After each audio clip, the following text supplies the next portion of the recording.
Awuzimbi indaba madoda, ya. Inhlanhla ezamabhadi uKhuzani ingoma eziwu-12 laphana ku-Spotify ezikuma-charts top 200 zihlanganise 258,000 wama-streams ngosuku lwesihlanu.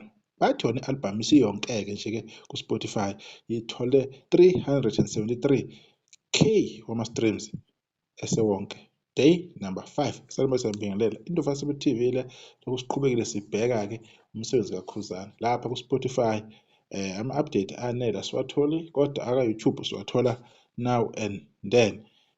Nakhu-ke okunye abantu kumele bekwazi i-history le egameni likaKhuzani angisafuni ukufaka abantu ngoba abantu manje bezwa ngenye indlela, bezwa kahle uma ngifaka amaqhawe.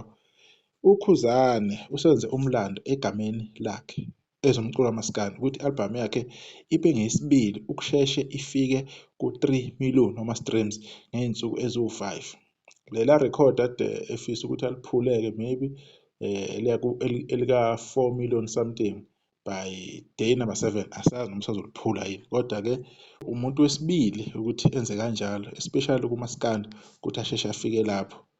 Ngiyacabanga ukuthi umuntu oqala ukwenza lokho kumzukulu-ke senayithola senayibamba right injalo. Laphayana ku-YouTube sekuphinde kwenzeka omunye umlando-ke qoka kahle has reached 1 million views.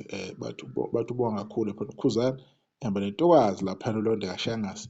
Ingoma yabo-ke ibe yinhle kakhulu kufakazela na ukuthi abantu bayidlala uyayithola ku-TikTok uyatrenda. Ezinye zey'ngoma eziza kahle kakhulu lapha online zishayeleke imiliyoni. Ingoma yesibili-ke le albhamu kaKhuzani ukuthi ishaye imiliyoni plus ethi umanikinikana esina 1.4 million. Ezinye-ke ziyeza zino-700 and something thousand, ezinye sey'fikile ko-400,000.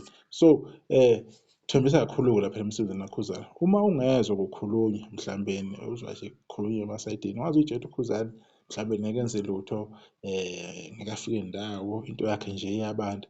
Uthi uma ufika uthole ukuthi hhayi akunjalo. So into enjalo sesiyijwayele kakhulu.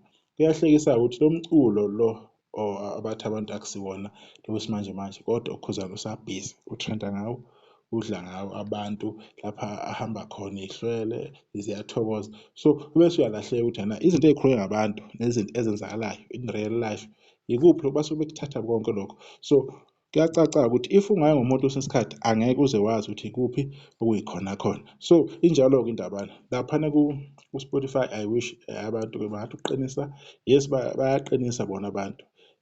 Phela abantu bekhumbule Spotify unzima. Kusamele nje kwenziwe ucwaningo oluthize olunzulu ukuthi abantu bewujwayele kanjani Spotify. Uphinde na Spotify uyimoshe ukhumbule ukhuphule nama-prices phela. Phela Spotify uyakhokhelwa ufana no-YouTube uphinde ukhuphule nama-prices. Kuphinde kube even more difficult ukuthi manje-ke ube accessible because lona free uSpotify awenzi kahle.